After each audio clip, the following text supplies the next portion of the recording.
Hi friends, இன்றைக்கி ரசப்பொடி வீட்டில் எப்படி ரெடி பண்ணி வைக்கலாம் அப்படின்னு சொல்லிட்டு பார்க்கலாம். கடையில் வாங்குகிற ரசப்பொடியில் ஹைஜீனிக்காக இருக்காது.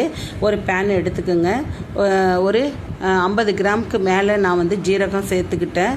அந்த ஜீரகத்துக்கு ஒரு 3 ஸ்பூன் அளவுக்கு மிளகு சேர்த்துக்கணும். எப்பயுமே மிளகு கம்மியாக தான் இருக்கணும், ஜீரகம் தான் அதிகமாக இருக்கணும். பாருங்கள், வெறும் பேன் தான், அதில் எண்ணெய்லாம் நான் எதுவுமே ஆட் பண்ணவே இல்லை. வெறும் பேனில் ஸ்லோவில் வச்சு செய்யுங்க. வறுத்து நீங்கள் ஸ்டோர் பண்ணி வச்சுக்கிட்டிங்கன்னா எவ்வளோ நாள் ஆனாலும் கெட்டு போகாது.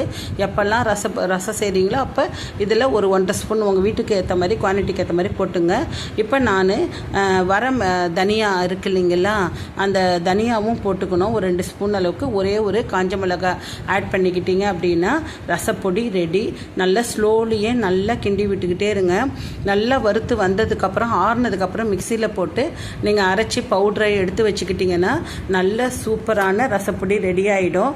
வாசனையாக இருக்கும். ரசம் செய்யும் பொழுது ரொம்ப சூப்பராக இருக்கும். செஞ்சு பாருங்கள் ஃப்ரெண்ட்ஸ்.